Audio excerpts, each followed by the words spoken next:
Olá, Vanessa, boa noite, tudo bom? Emerson, sejam bem-vindos aqui ao Tributário em Jogo. Jeane, Sueli, tudo bom, gente?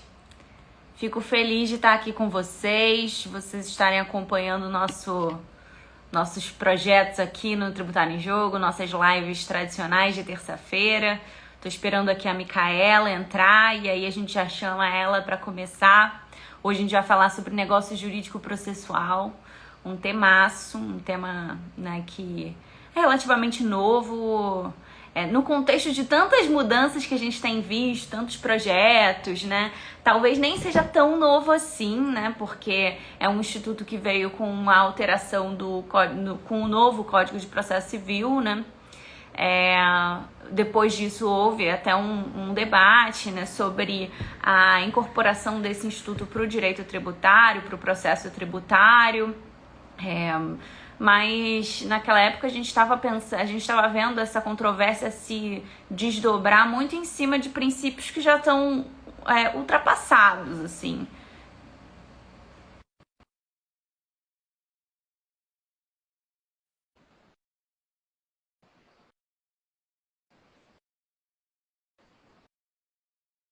Galera, enquanto isso, contem pra gente de onde vocês são. Olá, tudo bem, gente? Boa noite, Tati.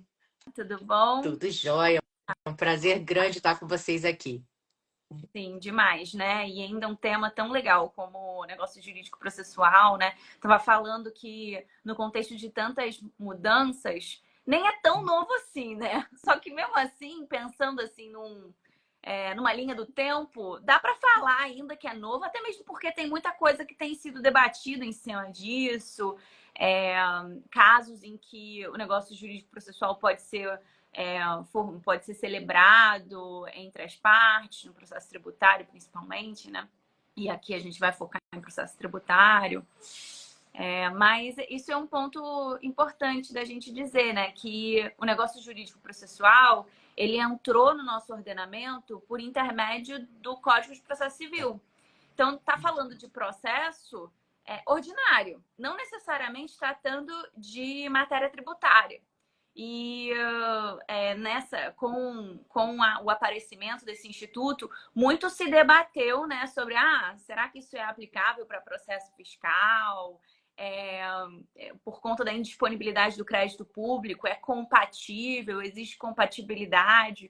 Mas a gente tem visto, né, que o processo tributário ele tem mudado de paradigmas, né? A gente tem visto que existe uma caminhada no sentido da consensualidade, de encontrar novas soluções para efetivamente, né, gerir esse passivo, gerir o montante do contencioso. E acho que alguns aspectos de contexto são importantes, né, da gente trazer antes de entrar na figura mesmo do negócio jurídico processual. Primeiro que a nossa legislação processual, né, principalmente a lei de execuções fiscais, ela é antiga. Ela foi produzida num contexto em que a ordem constitucional era outra, em que, né, os paradigmas como a indisponibilidade do crédito público eram muito mais interpretados de uma forma super rígida, né, que hoje em dia já está superado.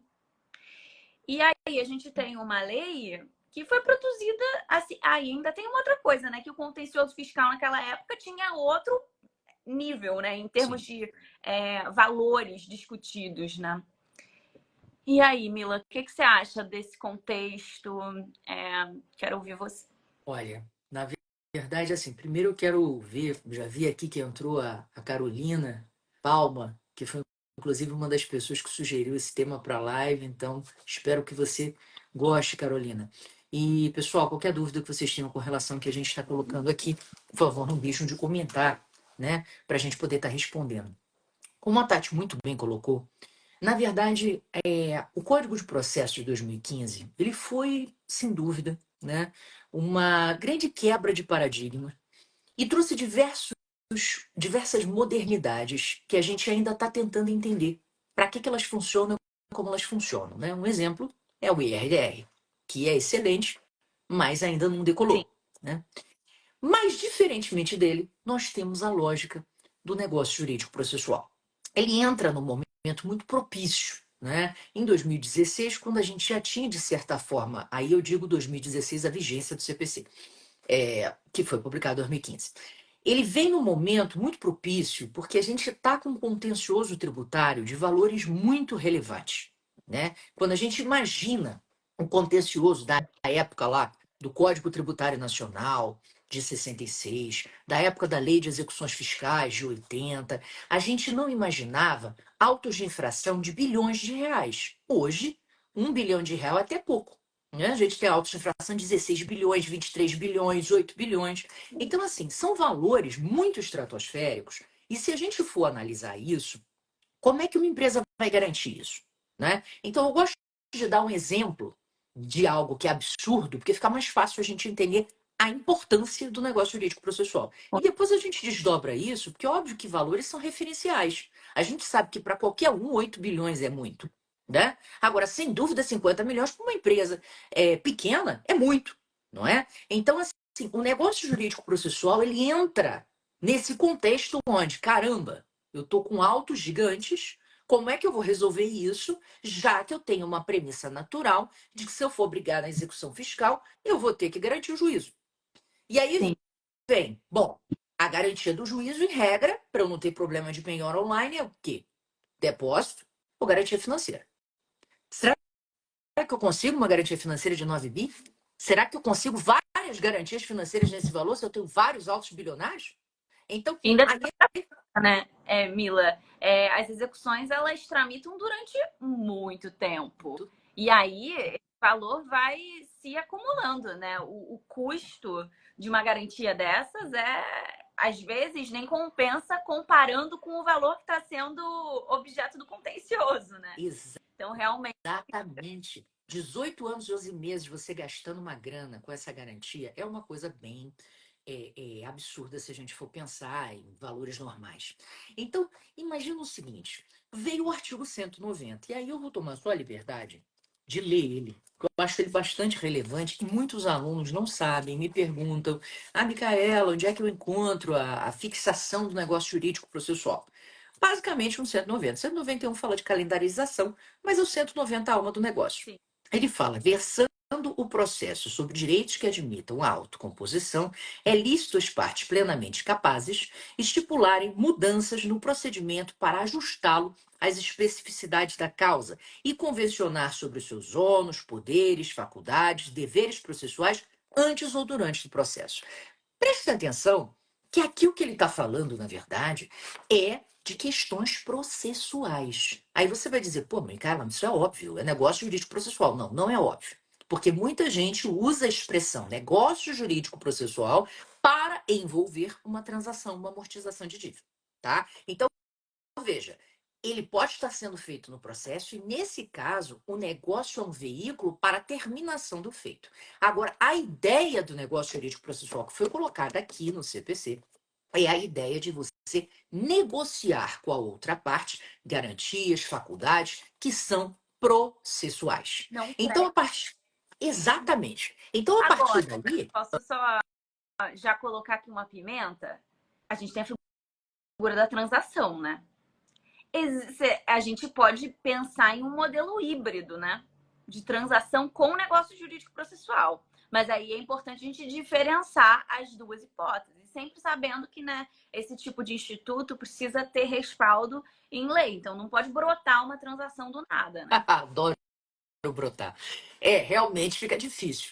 Na verdade, o que a gente tem que imaginar é que a lógica inicial do código foi essa. Bom, eu preciso facilitar as partes a negociar coisas que andam no processo e que não vão macular direitos que sejam inegociáveis ou indisponíveis. Inclusive, eu me lembro muito de que no início, quando a gente começou a celebrar negócios jurídicos processuais, era um questionamento que sempre vinha dos juízes. Mas espera aí, quando você está numa lide tributária, você está falando de um direito que é indisponível. Sim, mas eu não estou negociando crédito tributário. Eu estou negociando a forma de garantia do crédito tributário. E como é que se quebra essa objeção? Se quebra essa objeção vendo que a própria jurisprudência formada, consolidada, mantida pelo STJ, ela vai numa linha de que quem decide a garantia não é o credor. Então, se eu estou sentando e chamei o credor para negociar, que mal faz, né? Se ele, credor, tem o direito de dizer, não quero o teu carro enferrujado, quero o dinheiro que você tem na conta bancária, imitar como uma penhora online, por que que eu não posso chegar para ele e dizer, bom, então, sem o meu carro enferrujado sozinho, aceita meu carro enferrujado, vamos fazer umas substituições aqui ao longo de um tempo e dinheiro? Então, isso é algo que faz parte do negócio jurídico processual. É a ideia da garantia e foi assim que a gente conseguiu, e aos poucos convencendo o judiciário de que não se estava negociando direitos indisponíveis. Vejam, é muito fácil eu falar de transação e de negociação do crédito tributário hoje, porque eu tive a lei 13.988, que surgiu em 2019. Lembra que o negócio jurídico processual começou a vigir em 2016, né? E a gente tem aí as portarias da PGFN, tanto a 360 quanto a 742, que são de 2018, tá? E que vêm com o objetivo de regular como é que funciona o negócio jurídico processual no âmbito da PGFN. E aí, nesse ponto, Tati, é interessante a gente fazer uma alusão aqui elogiosa, porque a PGFN foi o primeiro órgão público, a primeira procuradoria a efetivamente fazer negócio jurídico processual e, dois, a estruturar como é que seria um negócio jurídico processual feito, né? Hoje, por exemplo, você tem como fazer um negócio jurídico processual, solicitar isso via Regularize, Sim. né? Você vai para um procurador, o procurador vai analisar. Então, veja, essas portarias, elas vão trazer para você um parâmetro geral. Ah, mas, Micaela, eu sei que tem negócio jurídico processual também na Procuradoria do Estado do Rio de Janeiro. Tem municípios que fazem negócio jurídico processual. Tem outros estados que fazem negócio jurídico processual. Sim, todos eles estão ou regulamentando essa forma de fazer o negócio jurídico ou aceitando que o contribuinte vá até lá e proponha um negócio jurídico processual. E isso, gente, vem agora muito fortalecido com a própria emenda constitucional 132, que traz a visão do quê? Da cooperação, não é? Então, assim, se eu sou um credor que estou recebendo o meu devedor, que vem até mim e diz, olha, eu quero discutir o crédito, eu tenho direito constitucional de não concordar com a sua cobrança, mas eu quero garantir o seu crédito da melhor forma. Como é que a gente pode fazer isso? Qual é a minha realidade, né? Então, é muito importante a gente pensar que nessa conversa, né, Tati, também não vale a gente querer bancar o esperto.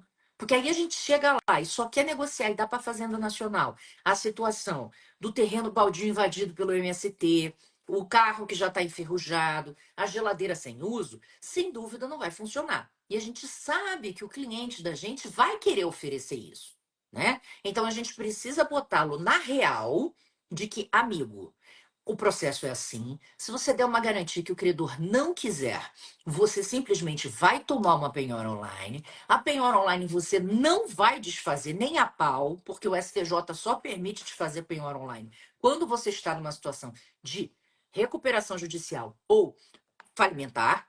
Então, simplesmente não dá para brincar. Aqui a gente está falando de cooperação. Então, se é cooperação, eu vou ao meu credor com aquilo que é factível, com aquilo que eu posso apresentar. E aí eu preciso entender um pouco de fluxo de caixa, eu preciso entender o que que a companhia oferece de garantias menos líquidas.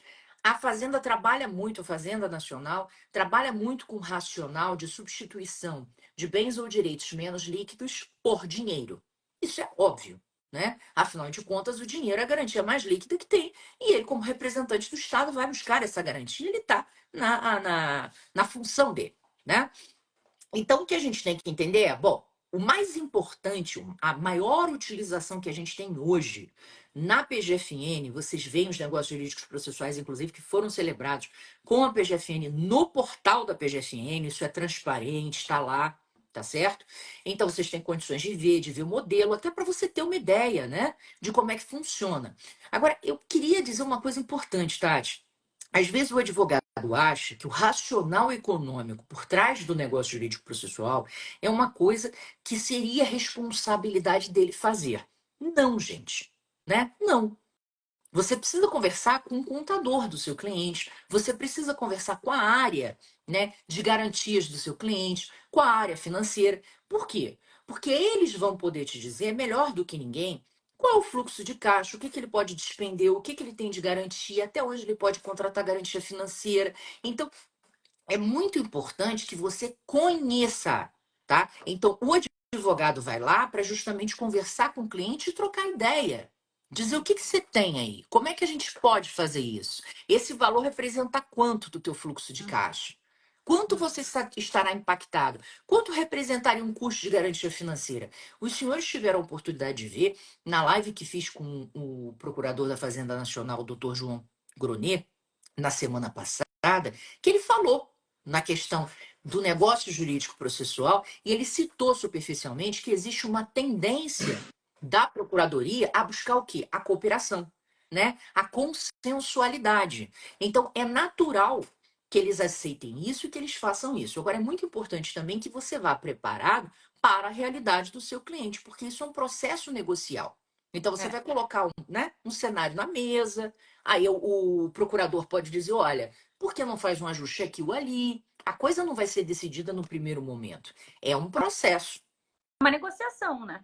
Exatamente, é uma negociação. O papel do advogado nisso, né? A gente não pode esperar que a fazenda vai encontrar uma solução mais adequada. A gente que tem que fazer esse trabalho de conversar com as áreas, né? Conversar com a contadoria, né? Com a área contábil da empresa ou da pessoa física, né? E entender como é que está aquele contexto. Por exemplo, você vai oferecer uma penhora do faturamento, fazendo pequenos depósitos mensais. Qual é o percentual que você vai sugerir? Né, a gente tem que ter noção disso, né? E isso só com a própria empresa, né? Que a gente consegue levantar dados, mas é importante a gente ir para a procuradoria já com alguns cenários assim possíveis, e porque a gente tem que fazer o buffet e porque a gente não pode esperar isso da procuradoria. Então tem um trabalho ali preliminar. Exato. E essa interface com a área financeira, ela é muito importante e útil, porque veja, cada empresa tem um rate para contratação de garantia financeira. E cada garantia financeira tem uma peculiaridade. Se a gente fala de fiança bancária, a gente sabe que é muito mais caro, né? Então, assim, você tem uma média no mercado aí de 5%. Enquanto que um seguro garantia você pode conseguir 2, 1%. Mas depende, porque tem empresas que, de acordo com o seu porte, transformam uma fiança bancária que era de 5% em 0,57, né? Então, o que a gente precisa entender é qual o custo que você tem se você contratasse uma garantia financeira. E aí, saindo daquele exemplo absurdo dos bilhões, né? Porque aí a gente realmente chega num ponto que não existe uma garantia única que você vai conseguir utilizar para aquele determinado crédito tributário. Você necessariamente vai ter que fazer uma cesta de garantias ali. Agora, Mercado não aguenta isso mais, né? Também. não, Tipo, os paradigmas mudaram. Então, realmente. Eu, mudaram completamente. há um tempo atrás, algum estudo que falava isso, que o contencioso fiscal está chegando a tamanho porte, que daqui a pouco o mercado securitário simplesmente não consegue cobrir isso. Né? Não consegue. Ele não consegue. O mercado de seguros no Brasil, ele tem uma restrição muito grande, né? Até por uma questão de seguro e tal. Isso é uma coisa que vem sendo batida há muito tempo. Inclusive, houve uma dificuldade muito grande das próprias procuradorias aceitarem seguro. Vale aqui a gente abrir só um parêntese, que o seguro garantia passou a ser aceito só após aquela alteração legislativa que se verificou no contexto da Lei 6.830, porque antes só havia ali depósito e fiança bancária. O seguro era mais barato, mas também o alcance do seguro é muito menor. Você não consegue seguros acima de 2 bilhões de reais. Entende? É muito difícil. Agora, uma carta de fiança você até consegue, eventualmente, para 4, 5. Já ouvi falar que pode chegar a 9. Agora, é uma situação muito peculiar, não é uma situação normal, comum. Então, se eu tenho um fluxo de autos de infração de grande relevo, eu não vou conseguir contratar sempre carta de fiança. E aí tem outra coisa que você tem que colocar na mão. Né? Imagina um contribuinte que não é um grande contribuinte, né? A realidade do Brasil são pequenos e médios contribuintes. Então, esse cara lá tem eventualmente uma cobrança de 50 milhões. Para ele, é um valor excessivo e ele tem que pensar: será que o custo para mim de contratação de uma carta de fiança vai valer a pena? Ou talvez seja melhor eu tentar um negócio jurídico processual onde eu tenho uma garantia, eu ofereço uma garantia menos líquida, eu deposito eventualmente, paulatinamente, e com isso eu consigo reduzir os meus custos. Porque, veja, a gente ainda está brigando se é direito ou não você reaver o valor da garantia financeira. É claro que nós já tivemos um ganho muito grande, também abordamos na última live, da questão relativa, quando você oferece a garantia financeira, ela não ser liquidada até o trânsito em julgado. E isso foi uma folga gigantesca, né? Agora, não sabemos se vai continuar, né, gente? Né, Tati? Tem uma série de discussões que estão rolando lá no Congresso. A gente tem o PL 24, acho que é 88, para alteração da Lei de Execuções Fiscais, substituição integral, na verdade. Então, assim, não sabemos se com esse novo PL, esse racional, que foi uma vitória do contribuinte, muda tudo de novo. Então, assim, é importante que a gente esteja acompanhando isso, né? Né, Mila? Nenhum alívio é definitivo no direito tributário. Não, nenhum alívio definitivo, ainda mais porque a gente está fazendo alterações muito pontuais. Nada contra as alterações, né? Mas a questão é, a gente está com um sistema processual, e isso a gente já falou diversas vezes aqui, né, Tati? Muito atrasado. O sistema processual tributário era um problema, né? Da mesma forma que o direito material tributário era um problema, né? Então, mas o direito material tributário, ele foi sendo corrigido, né, ao longo do tempo por algumas reformas parciais, mas o processo tributário nunca foi. Tanto que a nossa legislação é de 72, a sistemática macro, né, senhores? Teve uma alteração ou outra na Lei de 1830 posterior, e também no Decreto 70235, mas muito pequenas comparativamente. E também no Código Tributário Nacional, por exemplo, passou a admitir liminar para suspensão da exigibilidade do crédito. Mas tirando essas realidades, a gente teve pequenas alterações que não geraram uma alteração de sistema. E o sistema foi se tornando cada vez mais litigioso, cada vez maior os valores que estão envolvidos em litígio e mais tempo de duração do processo. Então, cria-se um caos. E aí, agora, para a gente corrigir o caos, o ideal seria realmente a gente entrar numa discussão, da mesma forma que se fez na Emenda Constitucional 132. Claro que tem N ressalvas com relação a isso, que é da reforma tributária, que não entrarei aqui porque não é objeto da live, mas a gente precisava tentar fazer algo mais compilado para realmente passar as alterações em bloco. Para isso houve a comissão de juristas, para isso houve 10 PLs que foram apresentados e isso precisava ser observado, porque sem dúvida vai trazer uma folga para a gente e uma forma diferente de analisar o processo tributário. Contudo, independentemente de qualquer coisa, existe uma nova toada que nos obriga a refletir e a mudar o nosso modelo mental, que é a ideia de cooperação, né? Cooperative compliance, aproximação, negociação. Isso está muito inserido dentro do contexto dessas reformas processuais. Veja a questão relativa à mediação, veja a questão relativa à arbitragem, né? E a própria transação.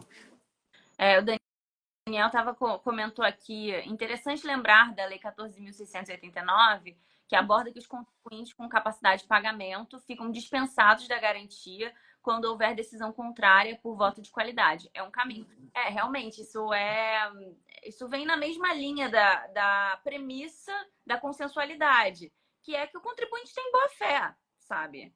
Ele não está tentando sonegar quando ele busca o contencioso, sabe? Quer dizer, em algumas vezes talvez, mas é, normalmente, né, a gente tem que partir, inclusive, da premissa da boa-fé, né? E essas alterações, elas vêm todas sob essa premissa, né? Conduzidas por essas balizas. Realmente, Mila, o negócio jurídico processual ele vem sendo utilizado muito em favor, né, da transformação do contencioso fiscal em algo mais adequado para os parâmetros que a gente tem hoje, para a realidade do contencioso de hoje, para o vultoso, né, montante das execuções fiscais, inclusive que um dado interessante é que ele superou, né, o contencioso trabalhista, que historicamente tem sido o maior peso do judiciário, já não mais é verdade isso. Então a gente tem que olhar para esses dados e entender que, inclusive, né, o negócio jurídico processual não é só uma benesse do contribuinte, é algo que favorece as fazendas. A gente estava até numa aula sobre prescrição falando do processo crise, né? Que quando você começa a discutir prescrição intercorrente, você está dentro de um processo que ele está em crise, porque ele não encontra ou ele não encontra bens penhoráveis, né? E aí tem essa terminologia. Só que assim, quando o negócio já chega em execução fiscal e você tem problemas para conseguir garantir, ainda que não chegue ao ponto de você não ter garantia, né? Se rolar um Bacenjude vai pegar alguma coisa, o negócio já está em crise, digamos assim, sabe? Já está em crise. O contexto todo é uma grande crise, né? E isso vem a serviço da fazenda. Porque, eventualmente, ele vai tentar um Bacenjude e não vai conseguir integrar, né? Não vai conseguir a garantia integral. Ou, eventualmente, não vai conseguir nada, porque uma empresa ela acaba não tendo nada em conta, porque tem até faturamento, mas tem muita despesa, tá? Enfim, né? Por inúmeras razões, pode ser que não consiga. Só que vai que essa empresa ela tenha bens, né? Não pode oferecer um imóvel por menos líquido que seja. Teve até o caso do Flamengo, né? Que ofereceu um imóvel, que, né, ofereceu lá o terreno deles, que não é nem um pouco líquido. Quem é que vai comprar aquele negócio, né? Tipo, e desfalecer o estádio, né? Não é estádio, como é que é o nome? Enfim, né? Boninho lá do O Urubu. clube. Clube. Quem é que vai comprar isso? A liquidez é ridícula. E nem havia interesse de vender aquilo mesmo, sabe? Tipo, a própria fazenda, né? Tipo, conversando, entendeu que aquilo era só uma formalidade para poder viabilizar os depósitos a posteriori, né? Que paulatinamente foram sendo feitos e eventualmente chegaram a um determinado montante que conseguiu liberar o imóvel, né? Isso é até uma das hipóteses que está na portaria, né? Você pode entregar um imóvel com essa condição de ir fazendo depósitos a ponto de você liberar o imóvel.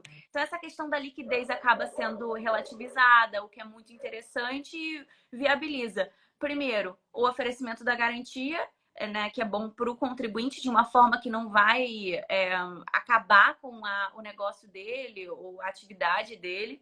E também viabiliza a própria fazenda receber dinheiro, que é do interesse dela, por quê? Porque você tem acesso direto, né? É depósito, se perder, vai ter que levantar, né? Vai ter que, né, disponibilizar esses recursos? Sim, vai ter que. Porém, né, uma vez depositado, a fazenda não, né? A União tem acesso àqueles recursos como se a arrecadação pronta já fosse, né? Exatamente. Eu queria só fazer dois comentários. Um em relação ao que o Franklin falou. Sim, Franklin, normalmente as pessoas jurídicas de direito público, têm presunção de solvabilidade. Então, elas não precisam apresentar garantias, tá? Tem jurisprudência do STJ nesse sentido. Não só para oferecimento de embargos, como também quando você já ajuiza ação anulatória. Agora, com relação ao comentário do Daniel, eu queria fazer só uma observação. Veja que a lei ela é clara no sentido da regulamentação da capacidade de pagamento. Inclusive, o Dr. João Gronet já tinha mencionado que sairia uma orientação sobre capacidade de pagamento, até porque existem algumas discussões e pedidos de revisão de capacidade de pagamento, e essa orientação saiu hoje. A gente colocou, inclusive, lá no grupo do Tributário em Jogo para vocês poderem verificar. Então, veja, a lei ela não diz que quem tem capacidade de pagamento completamente será abonado da garantia. Na verdade, a capacidade de pagamento é um parâmetro para que você retire a garantia, mas existe aí a ressalva, né, do negócio jurídico processual, que pode ser celebrado, se está no parágrafo 4º, né? Ou seja, a pessoa com capacidade de pagamento pode ter que celebrar o negócio jurídico processual e, eventualmente, pelo negócio celebrado, a fazenda requisitar que você mantenha a garantia e afaste a aplicação da desnecessidade de garantia no caso concreto. Então é importante que a gente tenha isso em mente. Veja que a grande preocupação que se coloca para regras gerais é justamente o problema da gente colocar no mesmo tratamento contribuintes bons e contribuintes ruins. E existe uma tendência cada vez maior, e claro, o rating da empresa e a solvabilidade dela é um elemento extremamente relevante para que você possa flexibilizar algumas exigências, como, por exemplo, exigências de garantia, a depender de um determinado montante a ser discutido. A gente tem que também pensar que aquela empresa ela pode ser uma litigante habitual e ela pode ter um volume de créditos tributários bastante relevantes que estão sendo levados a litígio, né? Então, você imaginar que ela não vai oferecer garantia nenhuma, fica um pouco complicado. Então, são coisas que ainda precisam ser melhor, vamos dizer assim, debatidas e regulamentadas, tá? Mas achei muito interessante essa sua colocação. Agora, eu queria só fazer uma leitura de 3 pontos, né? Uma leitura não, uma indicação de 3 pontos relevantes. A gente fala muito da garantia, né? Ou seja, a garantia, sem dúvida, ela é extremamente relevante em termos, obrigada, Rosa está aqui já colocando os links para todo mundo, olha que beleza. Então, isso aí vocês, por favor, sigam aí os links da Rosa, que já vai ajudar bastante. O que a gente vê? Além da garantia ser um meio negociável por meio do NJP, você também pode, no meio do NJP, discutir uma forma de venda, de penhora de um ativo. Né? Você penhorou e você pode negociar. Como é que vai ser feita essa venda? Eu vou fazer venda direta? Vai ser feita uma venda em leilão? Isso é algo que também pode ser negociado. Forma de cálculos também pode ser objeto de negociação. Né? Então a gente pensa que o NJP está focado só na garantia, porque sem dúvida ela é a mais importante, gente. Em execução fiscal, eu digo, o rito é estúpido, é simples, não existe grande discussão em execução fiscal. A discussão realmente relevante é a garantia, porque o restante segue um processo normal, né? Então, porque a gente vai estar travando a discussão em si centrada nos embargos de execução, e não na execução em si. Ela vai estar bloqueada e você vai estar lá discutindo na ação de conhecimento. Então, é importante que a gente tenha em mente que a discussão e a utilização do negócio jurídico processual, ela é diversificada. Então, você pode eventualmente negociar uma forma de perícia a ser realizada, né? Existe a previsão de recursos também, diga, Tati.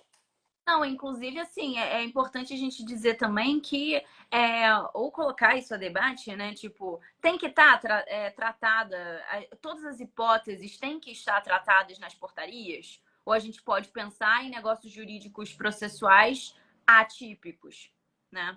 Eu acho que poderia, porque na verdade a ideia da listagem é só uma orientação, né? Sim. A gente tem poucos negócios hoje feitos em termos de calendarização, tem vários de plano de amortização, que aí não é bem um negócio processual, né? Você já entra aí dentro de um contexto mais transacional.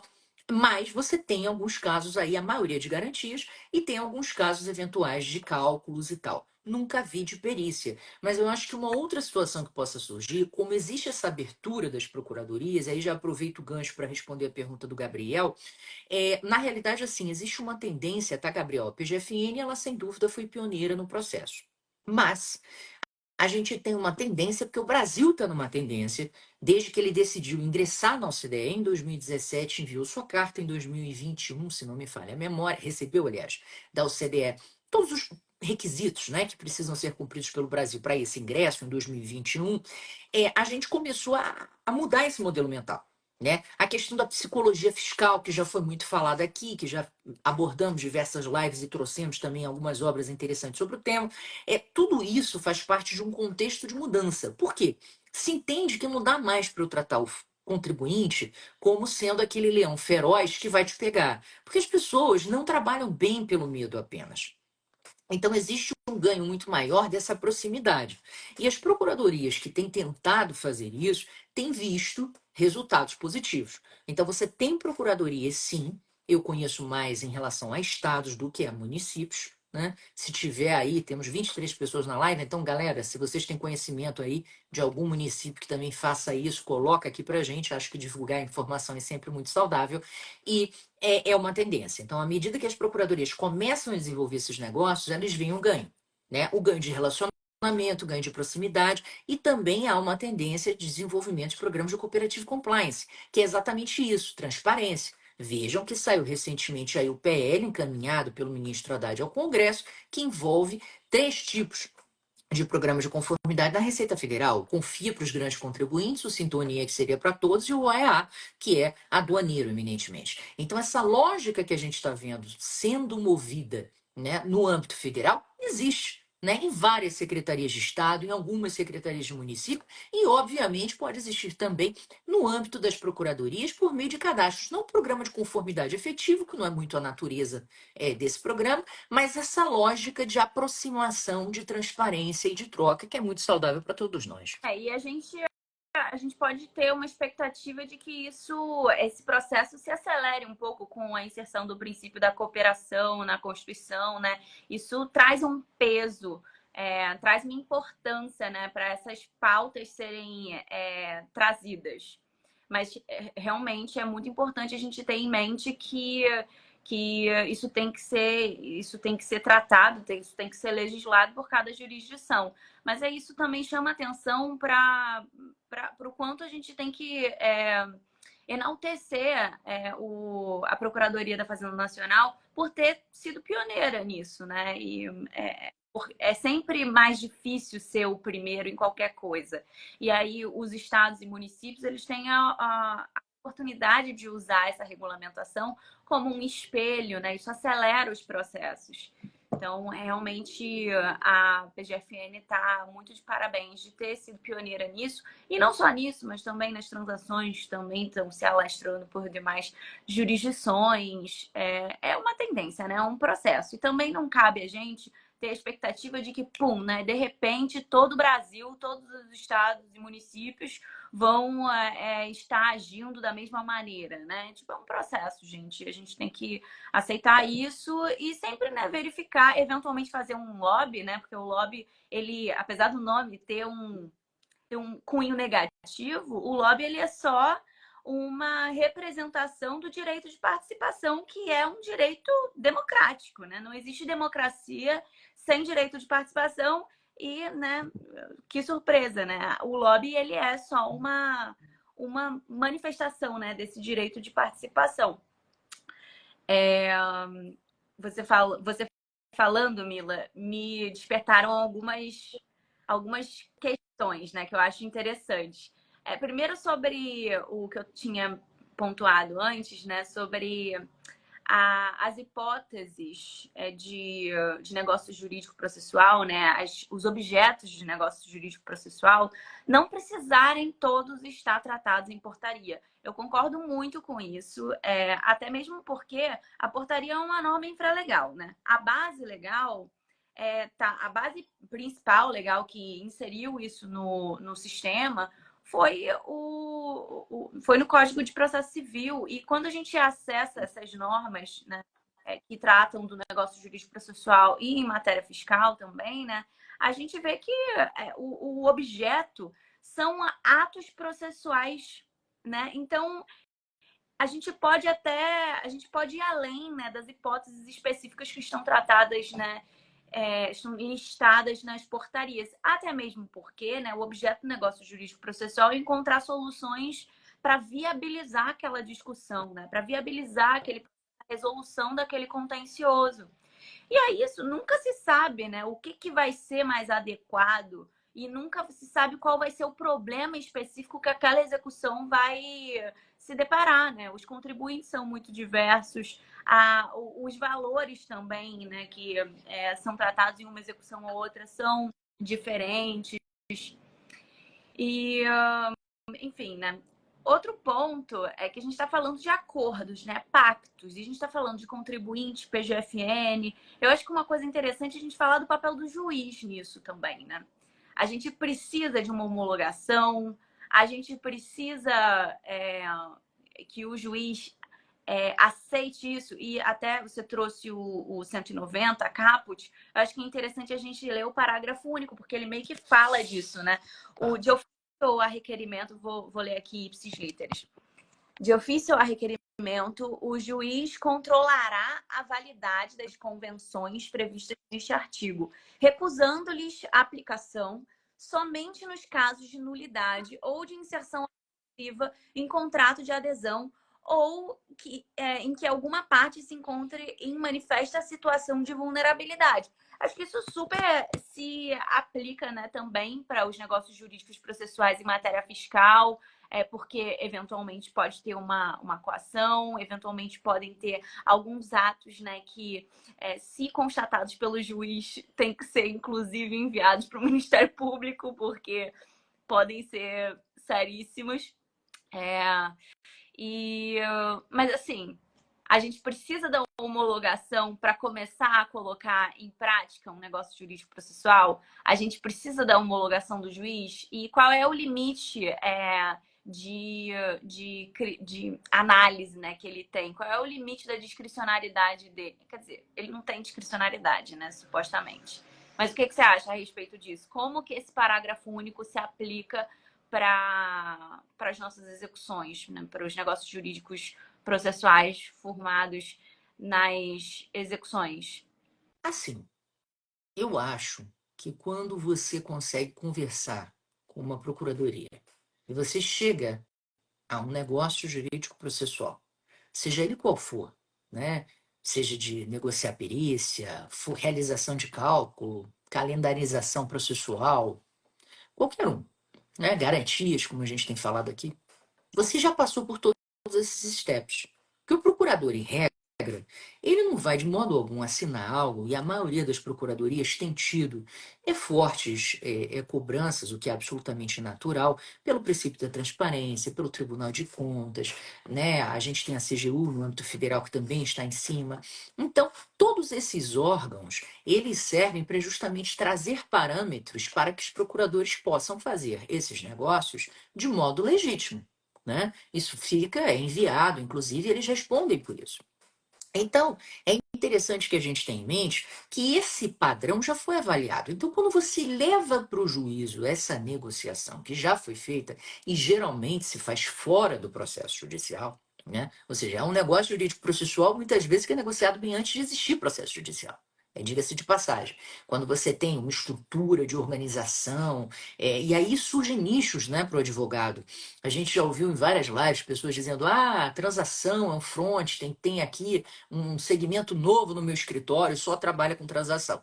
Pois é, mas negócios jurídicos processuais também estão dentro desse segmento e são formas diferentes de você trabalhar, uma nova forma do advogado trabalhar em diversos aspectos. Então, quando você entra nesse processo de organização, de estruturação, você pode fornecer isso para empresas, como é que ela organiza suas garantias, como é que ela pode celebrar ou não, tudo isso faz com que você, ao levar para a procuradoria, ela passe esses testes. Ela avalie se isso realmente é possível ou não. Então, partindo desse pressuposto, quando se chega ao juízo e se leva, né, esse termo escrito e assinado pelas partes, no sentido de que elas consensam em fazer aquilo, dá-se ao juiz muito mais segurança, né? Então, o próprio juiz ele fica numa situação de que, bom, se não existe nada de absurdo aqui posto, vou fazer o quê? Vou contra a vontade das partes, na verdade elas estão consensando tentar acelerar o feito, ou garantir o juízo. Então, eu acho que, óbvio, é necessário que o juiz se manifeste, né? Dependendo do feito, por exemplo, na execução fiscal, se eu estou garantindo, ele precisa homologar a garantia que foi fornecida, para que a partir daquele momento a gente possa expedir os atos necessários, seja a penhora, seja eventualmente assinatura de depositário fiel e por aí vai, mas é importante que a gente veja que o juiz fica numa situação mais confortável. Eu acho que a maior objeção existiu em relação à novidade. Então você traz aí um ponto, se eu tiver algo novo que eu queira trazer, né, que não esteja elencado nestes sistemas, isso pode trazer um pouco de trabalho. Mas aí é óbvio que se você já conseguiu superar todos os óbices para chegar a termo com a procuradoria, fica muito mais fácil você levar e num despacho com o juiz trazer esses argumentos, Até né? mesmo porque o negócio jurídico processual, a gente falou, né? É bom para o contribuinte, é bom para a fazenda e é bom para o poder judiciário também, né? Acho que o Exato. exemplo da prova é muito interessante, né? Quando você falou de, né, um acordo em torno de perícia. Por exemplo, às vezes você tem dezenas de execuções fiscais tratando de um crédito igual, né? Só Sim. que de períodos diferentes. E aí, muitas vezes, uma execução fiscal ela está lastreada em várias CDAs que dizem respeito a esses diferentes períodos, mas às vezes não. Às vezes tem várias execuções fiscais com blocos de CDAs distintos, só que a materialidade, né, o que você vai discutir, é o mesmo. E aí você vai fazer o quê? Vai pagar perito em cada um. Às vezes você vai criar uma confusão danada, porque aí um perito chega numa conclusão, outro perito chega em outra. Então, é legal. Uma coisa que pode ser pactuada é falar, vamos fazer uma perícia única, né? Ou junta todas as execuções, né? E unifica elas em um juízo só. E, enfim, isso é muito interessante. E tanto para a fazenda, né? Porque vai ter um resultado único, quanto para o contribuinte, né? Paga uma vez. É um período só, é uma dor de cabeça só, né? Bom, isso vem a serviço do próprio Poder Judiciário. E essa questão, né, da homologação do juiz e esse limite, né, do que ele pode, né, analisar dentro, tem muito a ver com deferência, né, que também pode ser vista como um princípio, né? O princípio da deferência. Ele não participou da negociação, eventualmente ele não entrou em certos detalhes que as empresas não abriram no processo, porque às vezes o processo fiscal ele tem ele é delicado porque certas particularidades de alguns contribuintes não podem ser compartilhadas, porque vai ser ruim do ponto de vista mercadológico. Só que perante a procuradoria, para chegar a soluções, eventualmente essas coisas podem ser abertas, né? Então, realmente é difícil a gente pensar nessa liberdade, na discricionariedade do juiz. Me parece bastante adequado que essa função homologatória seja deferente aos termos do pacto, a não ser que efetivamente fique notório, né, que tenha tido alguma coação, algum vício né, como é que é o nome? Vício de É, de vontade, né? Exato, quando é uma ilegalidade muito clara. E isso está até bem tratado, né, no texto do parágrafo único do artigo 190, né? Então, acho que isso não seria uma dificuldade. E aí também, né, Tati, esse dispositivo ele é genérico justamente porque a gente pode abordar negócio, pode utilizar negócio jurídico processual em qualquer seara, né, no direito civil, no direito comercial, no direito tributário. Então, eu acho que no direito tributário a gente apenas conta com essa ajuda, né, que o outro lado, ele é muito mais exigido em termos de publicidade, etc., para fins de assinatura do que o seu. Então, quando você consegue chegar no final, você tem já uma tranquilidade que o juiz já recebe aquilo de modo mais fácil, né? Do que eventualmente num negócio celebrado entre eu e você, por exemplo, que somos partes particulares, né? Não temos esse tipo de problemática. Perfeito. É, outra coisa, assim, também nessa linha dos negócios atípicos, né? Tem uma decisão que pode ser também pactuada, tipo eleição de foro. Principalmente considerando que tem muitas jurisdições que não têm juiz especializado, né? Então, muitas vezes, dependendo da complexidade da causa, da defesa que se quer fazer, é interessante eleger um foro em que existam varas especializadas. Sem dúvida, sem dúvida.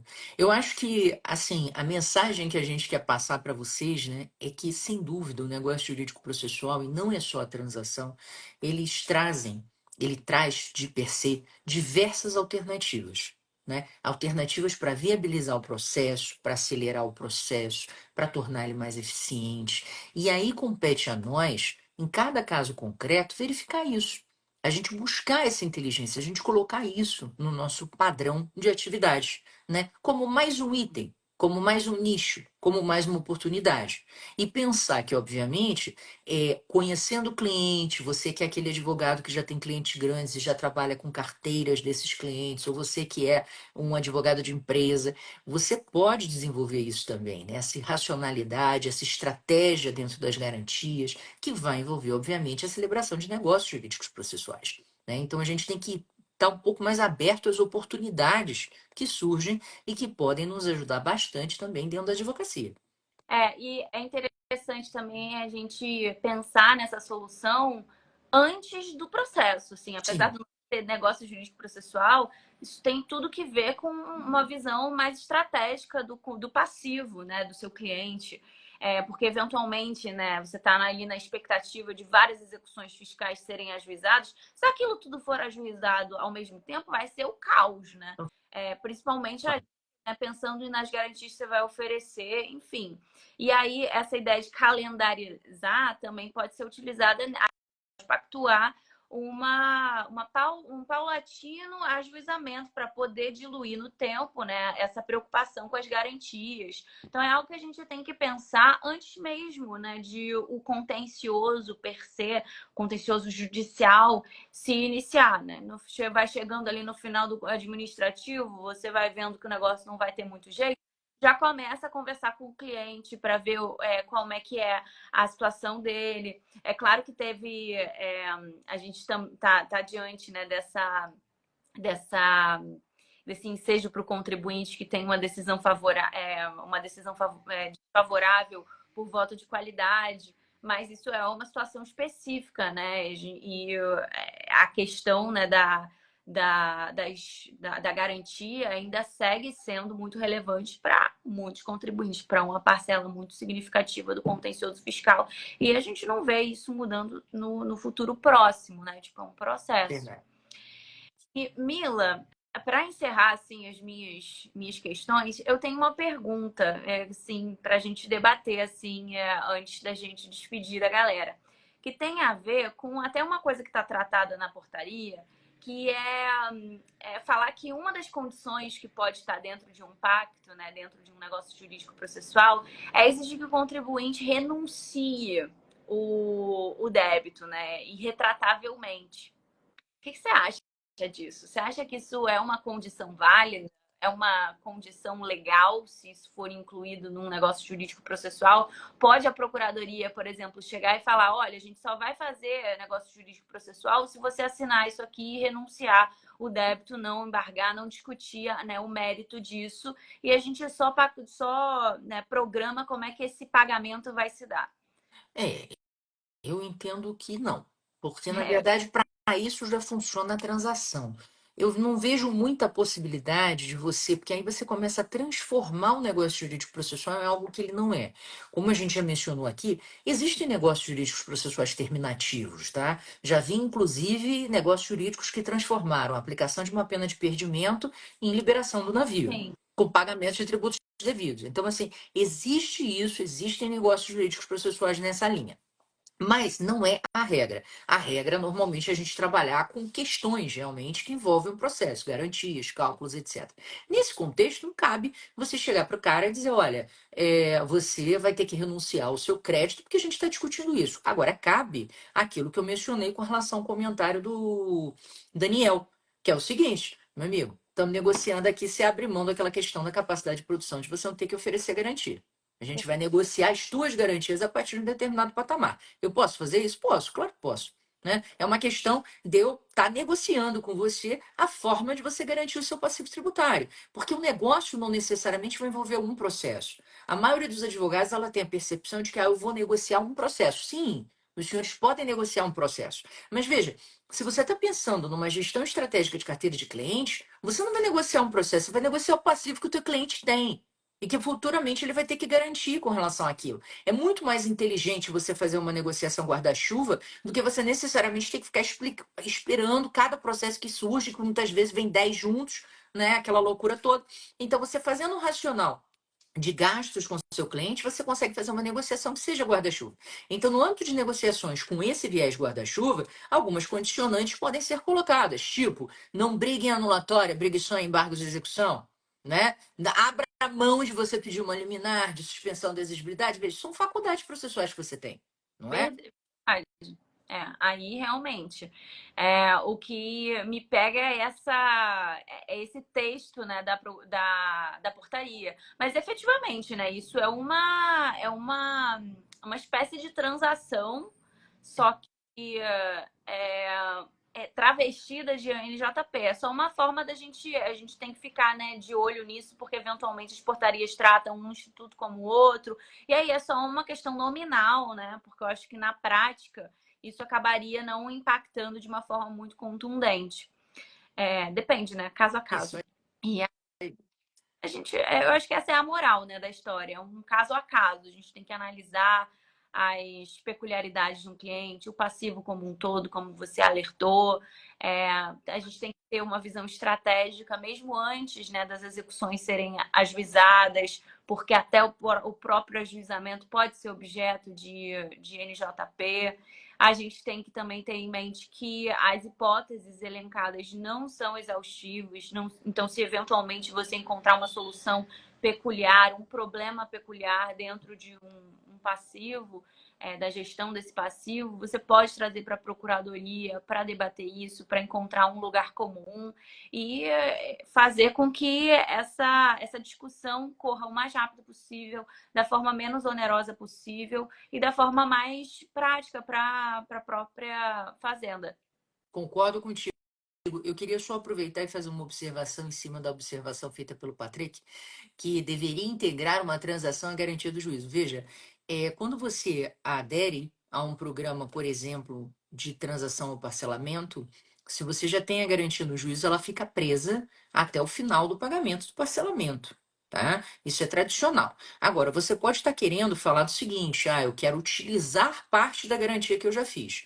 Aí varia, né? Porque se a sua garantia não é uma garantia efetivamente em dinheiro, não adianta de nada. Se a gente está falando de uma transação, você está pagando dinheiro, né? Então, ela pode ficar lá para garantir que você pague o valor.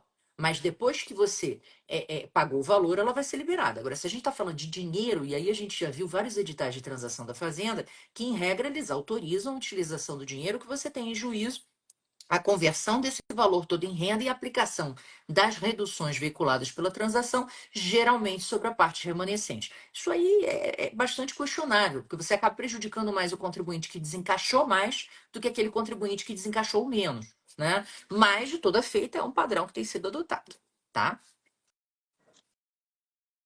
É isso, gente. Acho que com isso a gente vai encerrando aqui nossa live. A gente fica muito feliz de contar com a presença de vocês, com os aportes, os comentários. É sempre muito rico para a gente ver essa participação. A gente fica feliz, né, também com a interação.